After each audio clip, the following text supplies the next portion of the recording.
Então, hoje nós vamos falar um pouquinho aqui sobre isomeria, isomeria, de forma geral. Espera aí que eu abri o negócio errado para mim, para você está certo. Estão vendo aí, então, unidade 3, encontro 7. Então, nós vamos falar, num primeiro momento, de estereoisômeros, quiralidade, isomeria ótica e a nomenclatura dessa isomeria, ok?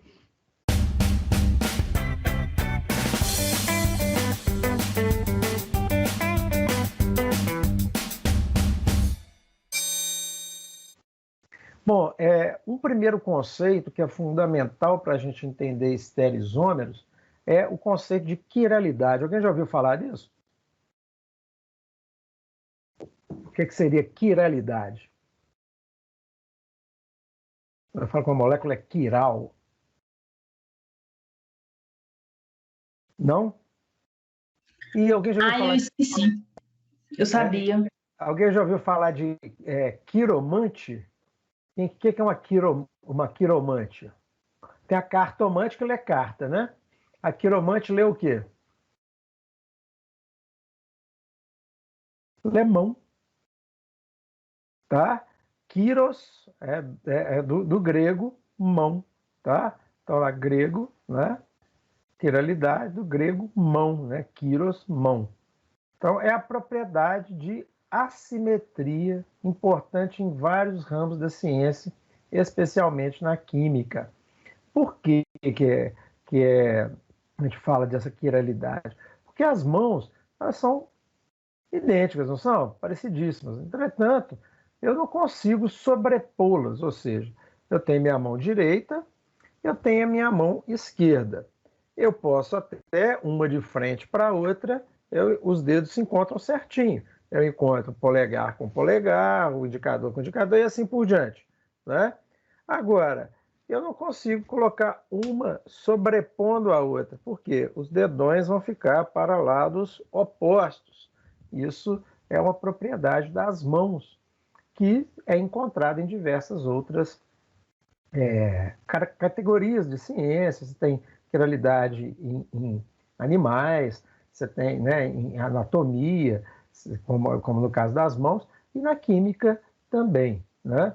Então, a quiralidade, né, como que eu vou saber se um objeto é quiral ou se ele não é quiral, ou seja, se ele é aquiral, né?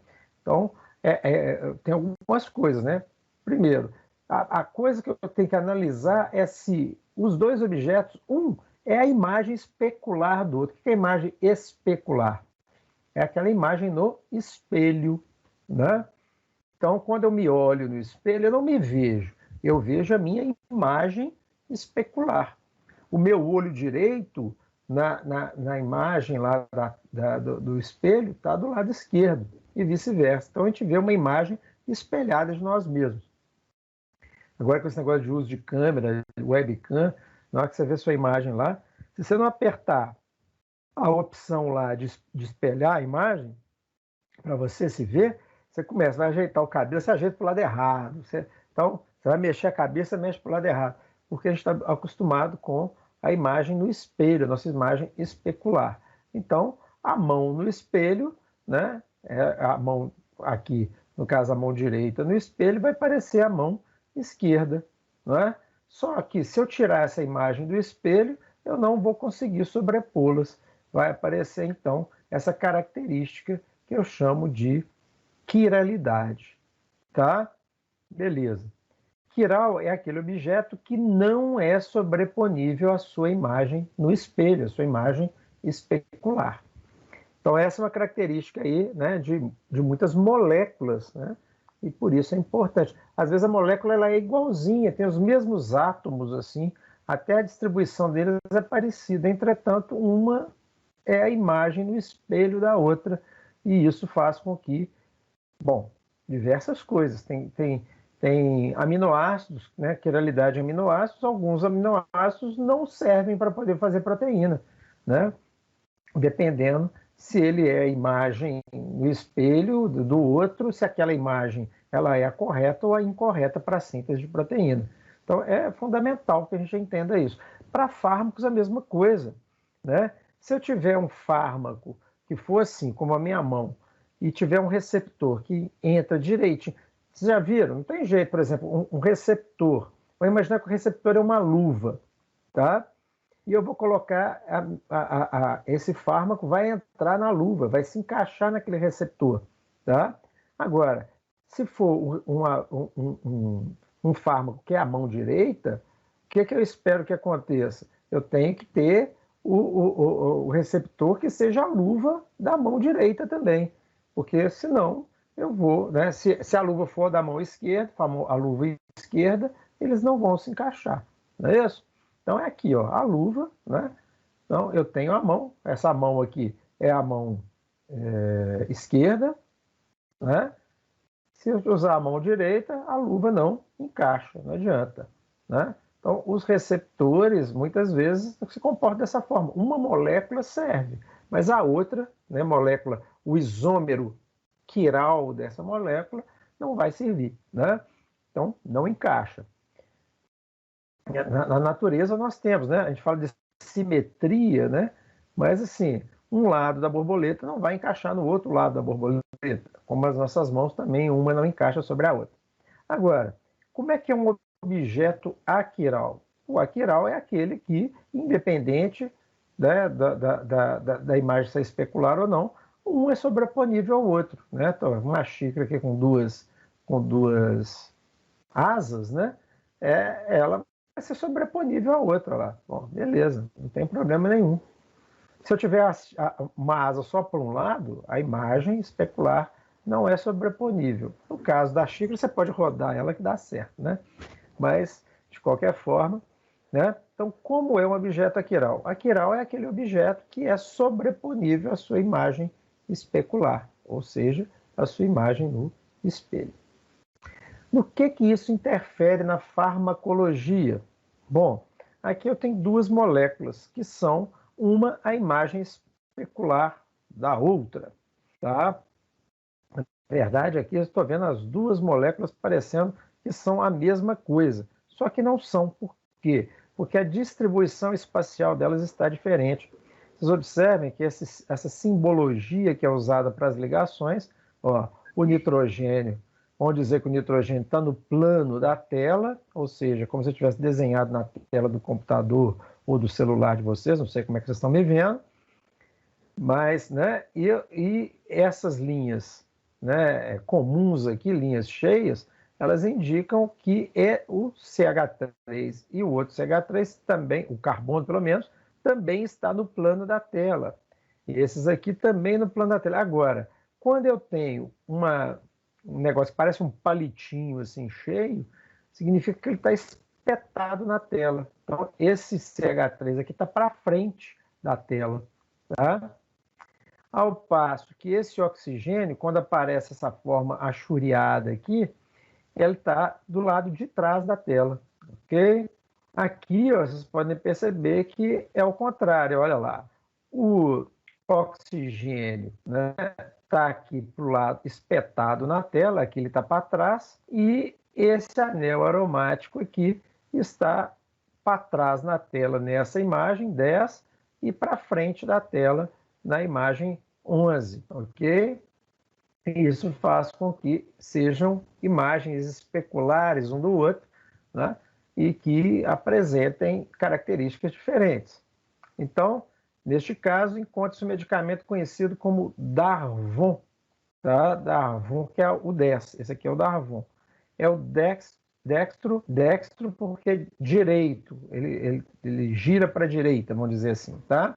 Dextropropoxifeno, que possui atividade analgésica, enquanto o seu antípoda é o oposto, tá? Seu oposto é o pé trocado. Podos é pé, né? Antípoda é o outro pé, seu outro pé, né? A imagem, em vez de falar de mão agora, está falando de pé. Então hoje nós falamos de mão, de pé, então beleza.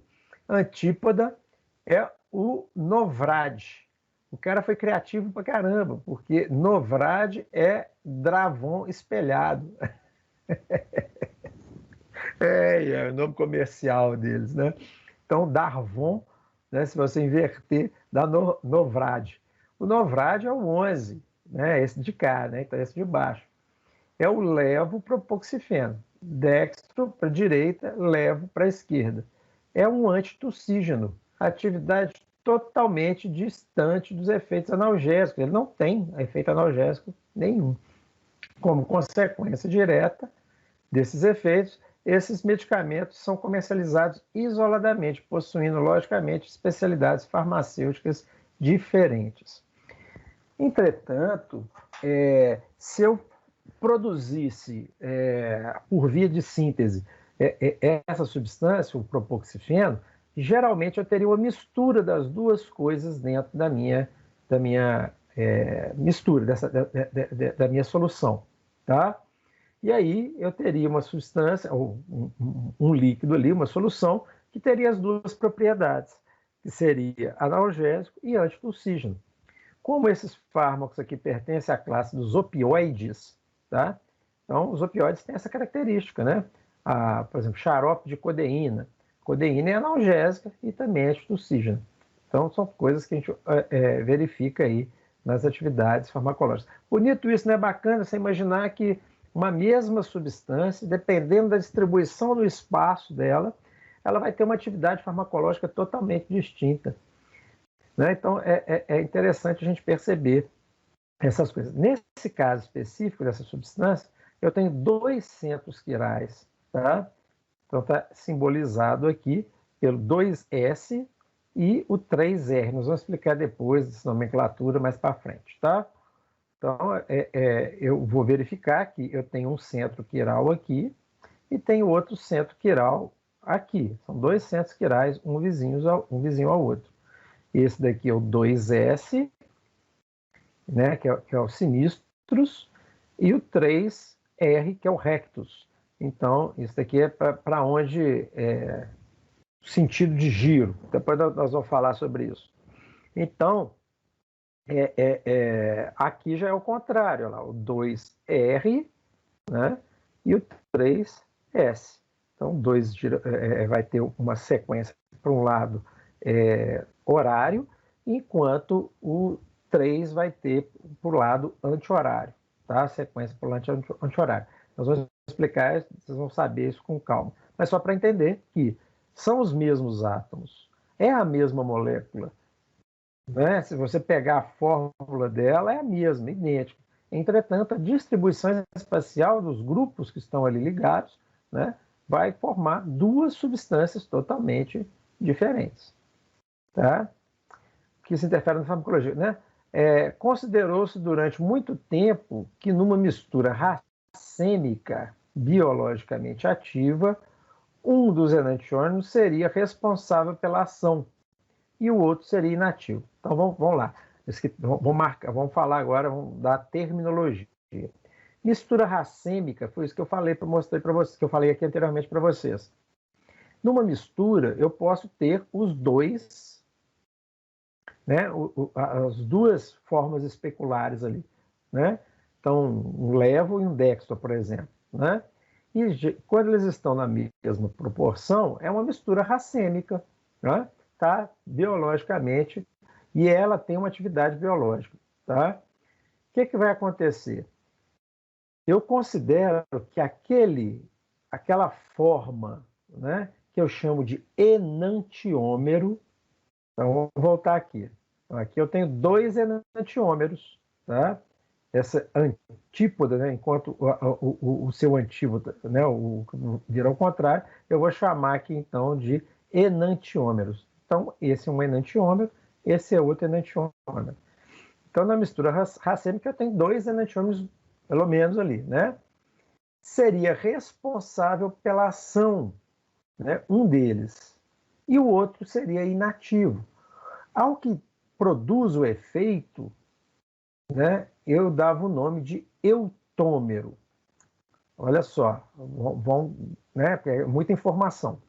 Então, ó, eu tenho imagens especulares, são isômeros, né, mas eles têm uma isomeria espacial, né? Então eles têm centros quirais, então são muitos nomes que nós estamos aprendendo hoje, né?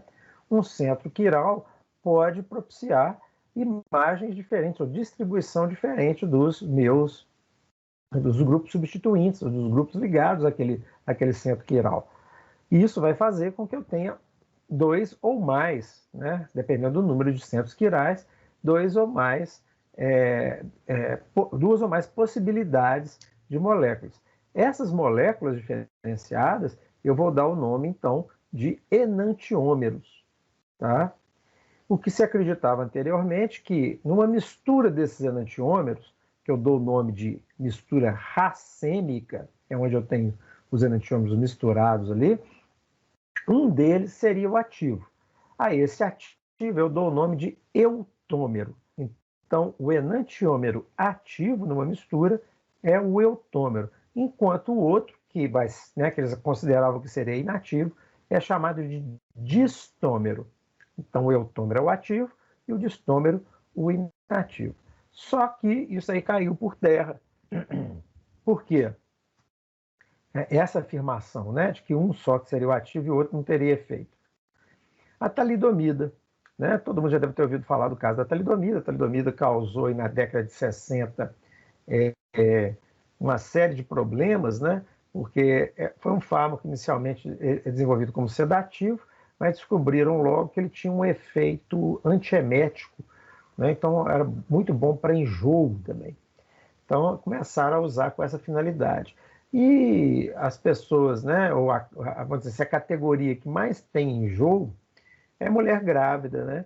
Principalmente no início, né, nos 3 primeiros meses de gravidez, que é, coincidentemente, o período onde ocorre, né, a maior fase de divisão celular e mais susceptível, por causa disso, a interferências de fármacos. Por isso, geralmente é muito raro se prescrever medicamentos nesse período, nesse primeiro trimestre de gravidez. Né? Você geralmente vai usar vitamina, né? Ácido fólico, sulfato ferroso, e quando tem alguma dor, usa lá um paracetamol, né? Que tem uma segurança já comprovada. Mas então, no caso, na época, eles usaram a talidomida. Não se tinha esse número de exames que hoje a gente faz, de testes que são feitos para comprovar a segurança dos fármacos, né? Hoje você não pode vacinar as mulheres grávidas, por quê? Porque não tem ainda testes que indiquem a segurança das vacinas, todas elas, né, em relação a esse período da gravidez, né, esse período da vida da mulher, aí, que é a gravidez. Bom, a talidomida, então, foi empregada, porque não tinha teste instante para isso. O que aconteceu, né? Aconteceu essa tragédia, que foi no final dos anos 50, início dos anos 60, tá? Então, o uso da forma racêmica, ou seja, onde estava misturado tanto AS quanto AR, percebam, aqui também eu tenho simplesmente um núcleo, um centro quiral aqui, esse de cá está para trás da tela, né? Esse grupo aqui está para trás da tela, nessa imagem, que é a imagem S, e esse outro, que é a imagem R, está para frente da tela. A única diferença é essa, na molécula. Tá? Então, na tragédia da talidomida, da década de 60, 50 e 60, né, eles usaram a forma racêmica. 12 mil crianças nasceram deformadas, ou nasceram deformadas fora os que nasceram mortos, fora aqueles que foram natimortos. Né? O isômero R, ele tem propriedades sedativas e hipnóticas. Então, foi o que foi usado, né, e antieméticas, né? Então, esse de cá seria o bonzinho da história. Já o S, ele possui propriedade teratogênica. Hoje nós vamos falar grego até não poder mais, né? Teratos vem do grego monstro, né?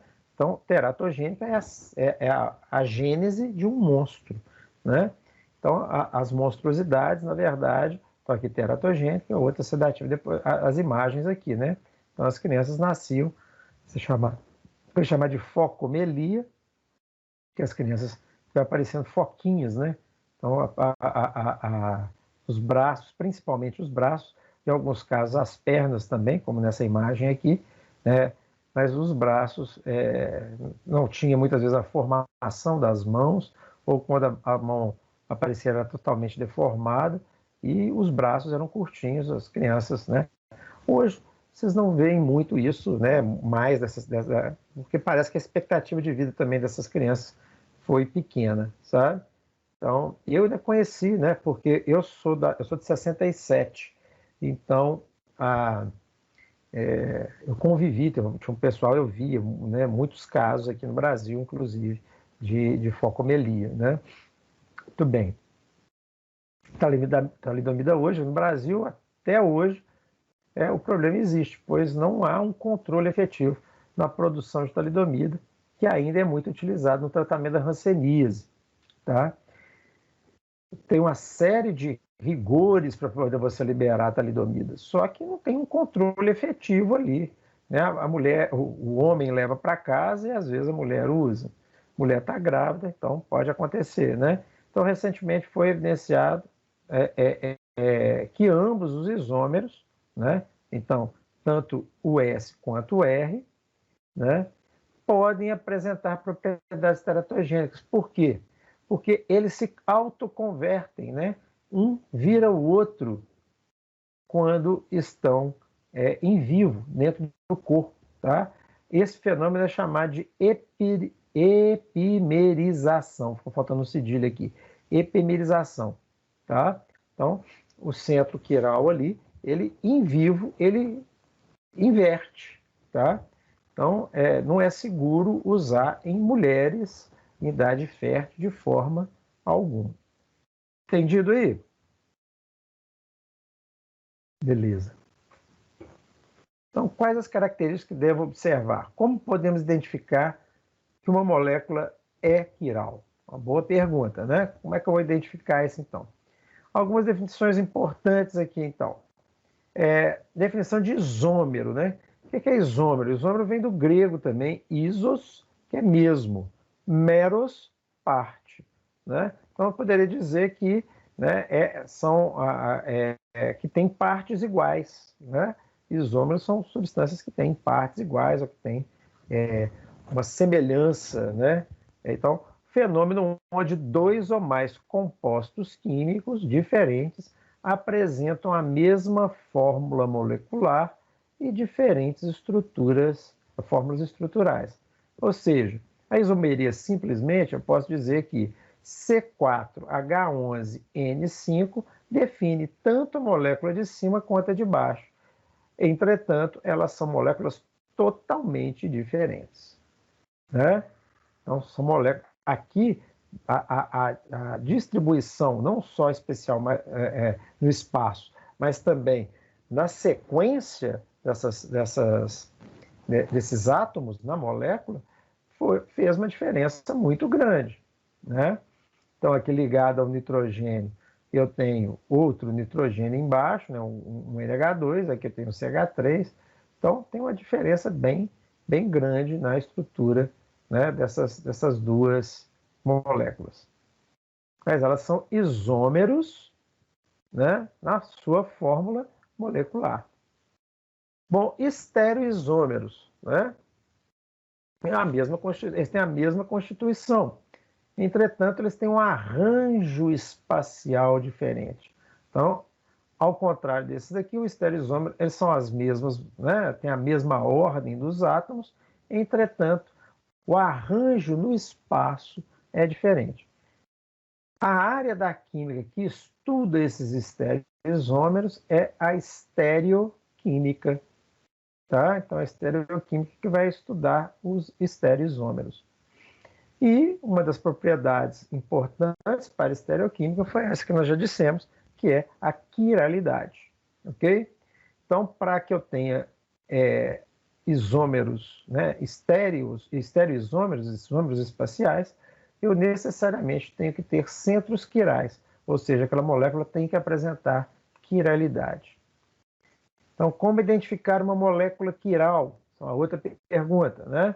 Então, na química orgânica e na farmacologia, talvez o mais importante, o centro quiral mais importante normalmente é o carbono mesmo, né? Então, no carbono a gente vai identificar. Primeiro, o carbono, ele se apresenta, a gente já viu isso aí, né? Fizemos aquela revisão de química orgânica, ele tem uma geometria tetraédrica. Ele faz 4 ligações sigma, simples, né? Quando está hibridizado o sp3. Nós fizemos isso na revisão também, vimos na revisão. Então eu pego meu carbono aqui, se eu tiver ligado só a hidrogênio, eu vou ter 109,5 graus entre cada um desses hidrogênios e vou ter essa geometria aqui, ó. Lembrando, quando eu tenho esse espetinho aqui, significa que esse hidrogênio está espetado na tela. Quando eu tenho esse achuriado aqui, ele está para o lado de trás da tela. E esses 2 hidrogênios aqui estão no mesmo plano que o carbono e na tela. Tá? Então é a distribuição especial. É como a gente pode ver aqui, ó. Aquele hidrogênio está lá para trás, esse está para frente, e esses 2 estão no mesmo plano que o carbono. Beleza. Todos os ligantes, né, para poder ser uma molécula, um carbono sequiral, todos os ligantes, então, né, todos aqueles que estiverem ligados nas 4 ligações dele têm que ser diferentes. Então não é o caso aqui, né? Agora aqui sim, ó, olha lá, um cloro, um flúor, um hidrogênio e um bromo ligado ao carbono. Então, cada um dos átomos que está ligado ao carbono é diferente. Portanto, aqui eu tenho, sim, a possibilidade de ter um centro quiral. Né? Então, se eu pegar essa substância aqui e colocá-la no espelho, eu posso ter lá, né? Então, o bromo está mais perto do espelho aqui, ele vai aparecer perto do espelho do outro lado, e assim vai, né? O hidrogênio vai ficar lá para trás, mas né, uma imagem do outro. Só que se eu pegar essa molécula e tentar sobrepor a essa outra aqui, não vai dar certo. Né? Se eu girá-la aqui, vamos ver, né? Se eu girá-la, colocando o bromo para, né, aqui, ó, se eu pegar esse bromo, ou melhor dizendo, vou pegar esse flúor e vou jogar ele lá para trás, deixando o hidrogênio para frente. Ó. Virei a molécula, fiz isso com a molécula. Para quê? Para tentar encaixar um bromo sobre o outro. Lá, ó. Uso um bromo sobre o outro. Mas na hora que eu faço isso, eu não consigo. Olha lá, o hidrogênio agora está direcionado para o flúor. O flúor aqui direcionado para o hidrogênio da molécula de baixo. Então, eu consegui o bromo e o cloro colocar alinhado, mas os 2 aqui estão invertidos. Né? Então, o cloro e o bromo que estão no mesmo plano, né? Aqui mantém os 2 no mesmo plano, mas o hidrogênio passa para frente e o flúor passa para trás. Então, se eu tiver um carbono hibridizado, né, fazendo 4 ligações simples do tipo sp3, né, hibridizado sp3, eu vou então ligando 4 átomos diferentes a esse carbono, eu crio um centro quiral. Então, eu tenho que olhar. Eu posso olhar se tem ou não tem. Né? Então, 2 moléculas, né, as 2 moléculas do exemplo são enantiômeros. Então, vocês estão vendo aqui, né? Eu peguei aquelas moléculas e pus para cá de novo. Cloro, cloro, bromo, bromo. Entretanto, há uma diferença. Aqui o hidrogênio está para trás, aqui ele está para frente. Aqui o flúor está para frente, ali ele está para trás. Então, na estereoquímica, ou isomeria espacial, existe a isomeria ótica, que ocorre quando os compostos são oticamente ativos. Tá? O que é isso? O que é ser oticamente ativos? É quando eu pego uma luz polarizada, jogo na solução de um ou de outro aqui e vou observar que a luz vai ser desviada. Tá? Então, ela vai ser desviada. Então, eu desvio essa luz, nesse plano de luz polarizado, ou para a direita ou para a esquerda, né? E isso me dá, então, características de isomeria ótica. Tá? Então, cada centro quiral gera um par de enantiômeros. E provavelmente eu vou ter, então, duas possibilidades, né? 2 isômeros óticos. Um que vai desviar a luz para a direita, outro que vai desviar a luz para a esquerda. Quando desvia para a direita, eu chamo de dextro. Quando desvia para a esquerda, eu chamo de levo. Tá? Então, já viram? Dextrose. Dextrose é porque ela gira a luz polarizada para a direita. Eu tenho a não sei nem como é que eu vou dizer isso, mas eu tenho a D-glicose, né? A dextrose é a D-glicose. Eu tenho a L-glicose. A D-glicose serve para meu organismo, mas a L-glicose não, tá? Então, para vocês verem como é que isso é importante, né? Agora uma pergunta. Essa molécula pode ter enantiômeros? Essa molécula que está aqui na tela agora. Vocês conseguem ver? Tem um carbono aqui. Essa molécula ela tem enantiômeros? Quem me responde?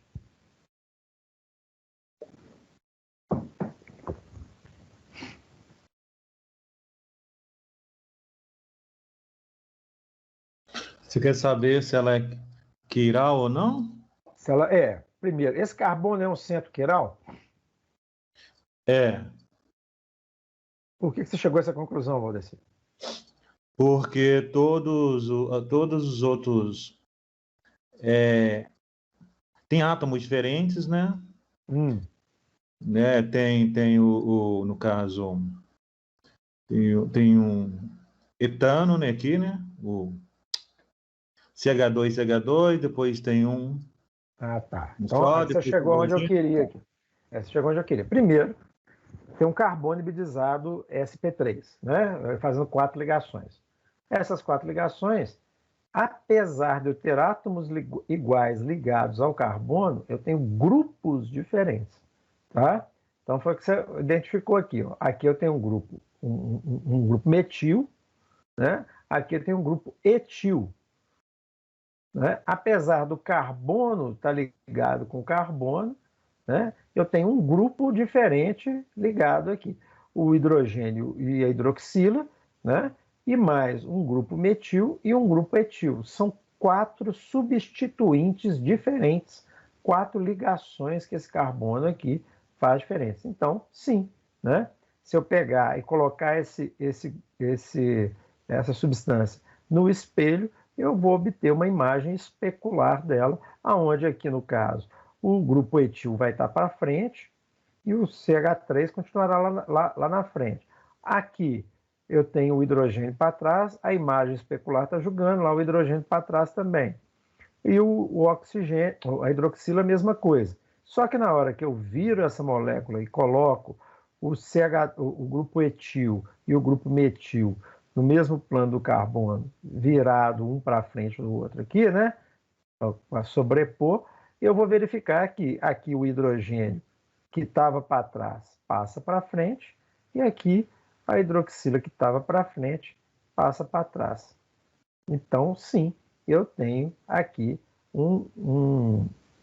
dois enantiômeros, né, que são uma imagem especular, obviamente, um do outro.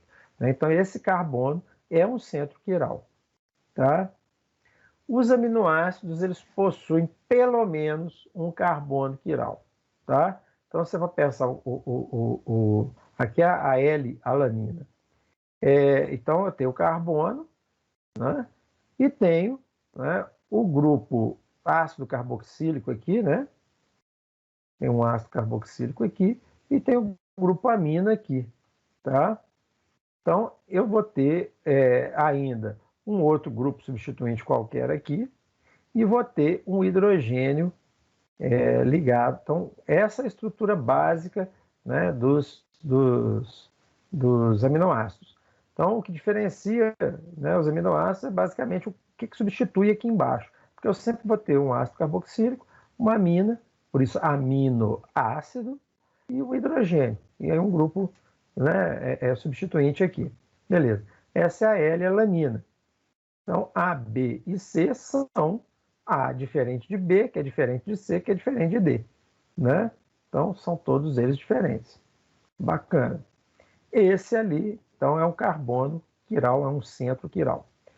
Se eu pegar essa imagem e colocá-la no espelho, eu vou observar que eu tenho, né, uma imagem especular, né, que são diferentes. Né? Se eu tentar virar essa daqui para o grupo amina, virar aqui para frente, eu vou verificar que o grupo CH3, que aqui nessa imagem aparece lá para o lado de trás, vai estar virando, né, ou vai estar virado para o lado da frente. Então, é uma imagem especular. Sim. Essa imagem especular é só referente a, no caso, aos constituintes aí da esquerda e da direita, né? Porque o de cima e o de baixo permanece. Não, pode ser, sim, a gente vai fixar um ponto. Pode ser que tenha até mais diferenças no grupo, mas geralmente você vai fixar 2 pontos, aqui nós fixamos, né? Eu estou fixando aqui o grupo NH3. Se eu pegar esse NH3 da imagem especular e puxar ele para cá, você me entende? O que vai acontecer? O COH vai permanecer em cima, não vai mudar. É os que estão no mesmo plano. Entretanto, o grupo CH3, que aqui está para trás, né, e na imagem aparece lá atrás, ele, ao ser invertido, esse grupo ser puxado para frente aqui, esse CH3 vai para frente também. E aqui ele está do lado de trás. Então é como se eu pegasse, estou com as duas mãos, uma imagem da outra. Então eu vou fixar o meu dedinho. Eu quero que esse dedinho, né, fique na mesma posição, o dedinho da mão direita fique na mesma posição do dedinho da mão esquerda. Então eu tenho que virar. Virei. Entendi. Pronto, ó, agora já dançou. Né? Eles já não estão mais a imagem especular uma da outra. Quer dizer, continua a imagem especular uma da outra. Eles não aparecem iguais mais. Né? Por quê? Né? Os polegares aqui ficaram invertidos, né? A palma da mão ficou invertida. Então é o que aparece aqui. Eu estou invertendo. Eu tenho que imaginar um 3D aí, né? Exatamente. O que eu sugiro para vocês? Se vocês tiverem a oportunidade de arrumar bolinha de isopor e palitinho, você faz isso, né? Pega as bolinhas de isopor e verifica, né? Atribui a ela lá uma bolinha no centro lá, espetou com palitinho de dente e colocou bolinhas ali de cores, né? Você vai pintar de cor diferente ali, né? Os grupos substituintes, você consegue visualizar isso direitinho. Tem que fazer aquela mesma distribuição aí do carbono, né? Espetando na forma tetaédrica, dá para fazer isso aí perfeitamente. Eu tinha uns modelos, só que eu acho que ficaram lá no Pitágoras. Não tenho certeza, isso que é o pior. Mas eu acho que ficaram no meu escaninho no Pitágoras. E agora é só quando terminar, a gente puder entrar lá de novo, para poder eu ter certeza se estão lá ou se eu perdi esses modelos. Bom, muito bem, vamos lá. Então, eles são estereoisômeros, portanto, enantiômeros. Eles são oticamente ativos, isto é, eles vão desviar ali a luz polarizada. Né? Os aminoácidos fazem isso, eles desviam a luz polarizada. Os aminoácidos utilizados nas proteínas, ou seja, aqueles que servem para poder sintetizar as proteínas, são os que desviam a luz polarizada para a esquerda, ou seja, eles são os L estereoisômeros.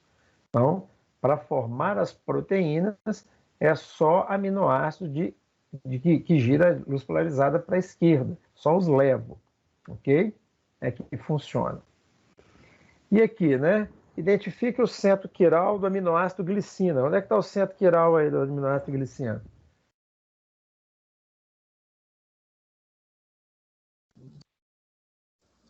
Carbono.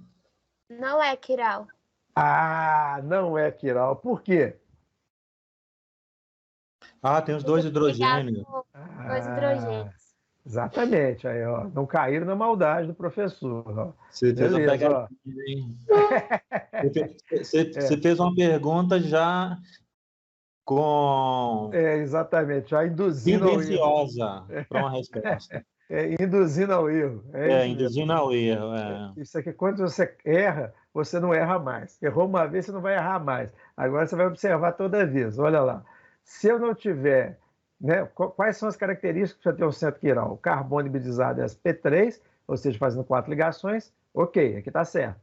Só que eu tenho que ter 4 grupos substituintes diferentes, ou 4, né, ligações com átomos ou grupos diferentes. E nesse caso eu não tenho. A glicina é a exceção, tá? Por quê? Justamente por isso, porque o grupo substituinte da glicina, eu tenho lá o grupo amino, eu tenho o ácido carboxílico, eu tenho o meu hidrogênio aqui, só que o grupo substituinte da glicina é outro hidrogênio. E com 2 hidrogênios eu não tenho centro quiral. Ok? Entendido? Entendi. Bacana, né? Muito bacana, né? Agora, Vamos identificar os centros quirais dessa molécula aí. Olha a pancada de carbono que tem aí. Quantos carbonos são quirais aí?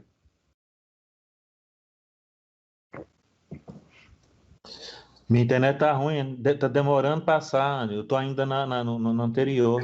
Tá A ouvindo a minha voz? não está aparecendo para mim. Não tá aparecendo? O slide não. Ué. Deixa eu ver aqui. Tem alguma zebra.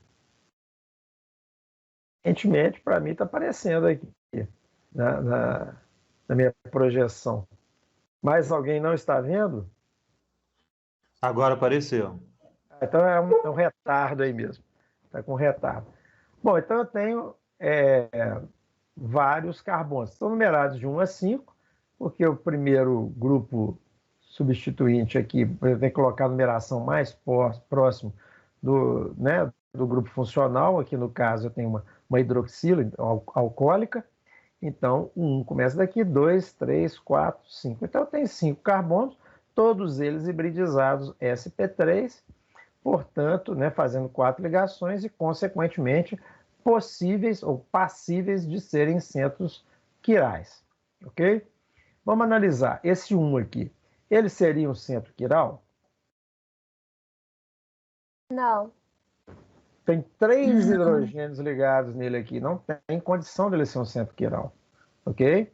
Então, quer dizer, esse aqui está fora. O 2 pode ser um centro quiral?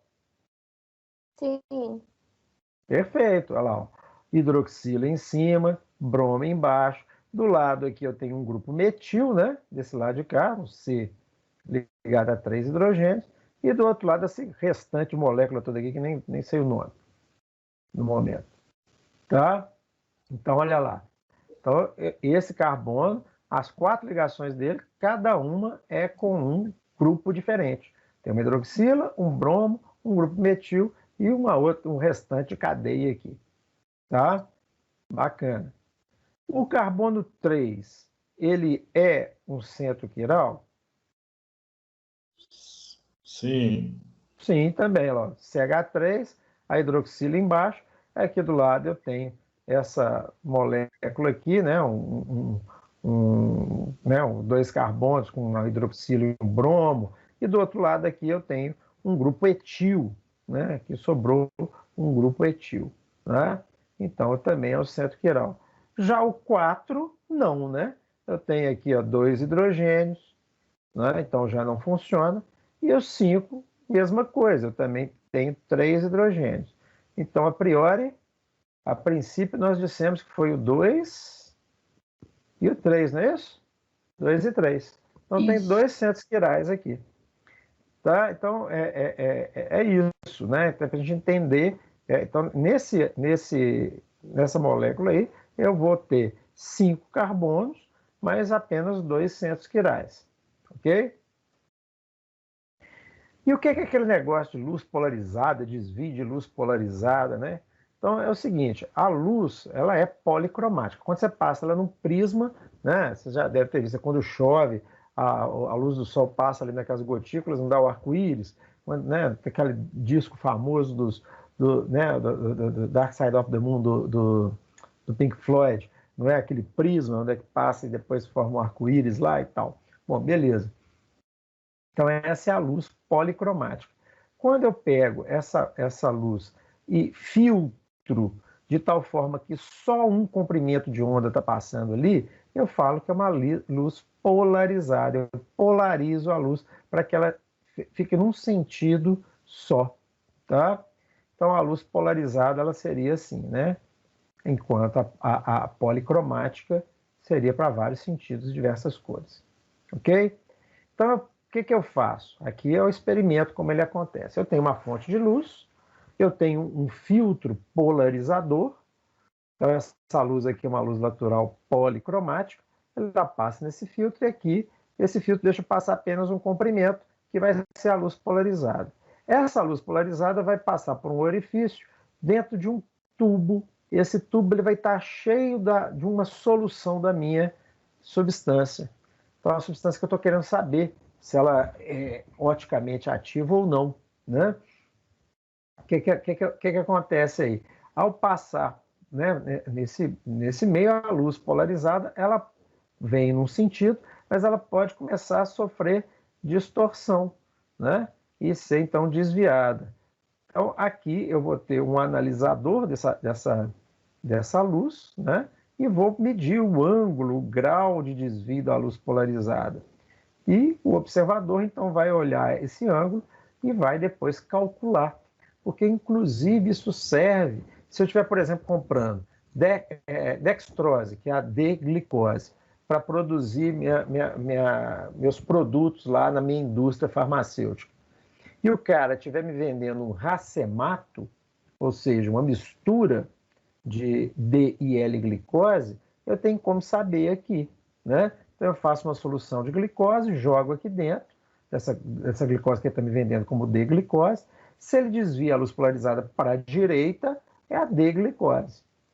Se ele não desvia, provavelmente uma mistura dos dois. Por quê? Se eu tenho L e D, um desvia para a direita, outro desvia para a esquerda, o resultado final é que a luz continua indo para o mesmo lugar.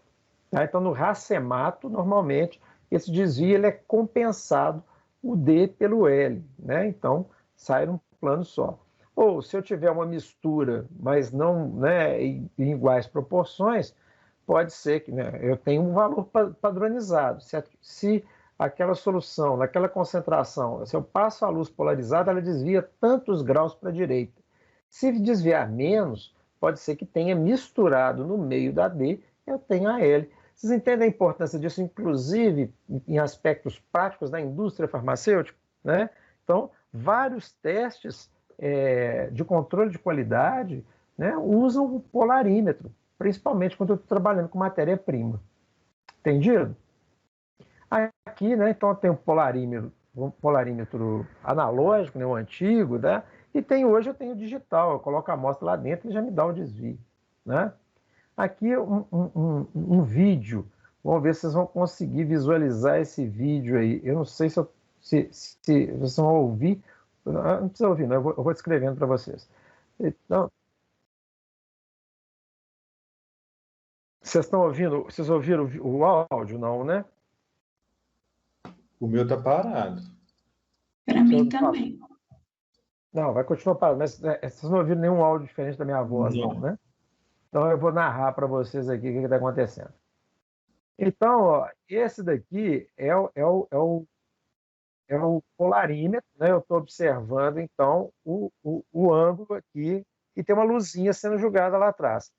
Ele vai ajeitando esse polarímetro até ficar tudo embaçado. Esse ponto de penumbra é considerado o ponto final. Tá? Então, ele volta para o zero aqui até e vai subindo, subindo, subindo, devagarzinho. Na hora que chega na penumbra total, pronto. Aqui ele passou. Né? Tá invertendo a... Ele vai voltando, até chegar no ponto de penumbra vista. Beleza. Agora, ele vai olhar aqui no aparelho. E aqui tem as unidades. Né? Eu vou tentar equivaler. Ele já tirou lá, ele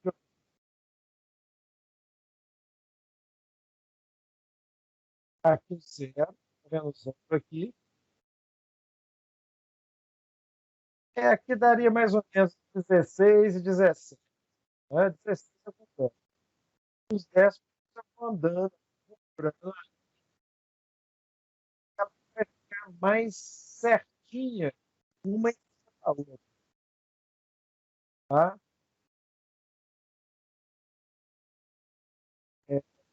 Qual que seria o melhor? Aqui está entre o 7 e o 8 aqui. Então, vamos pôr 7,5. Então, seria 16,775.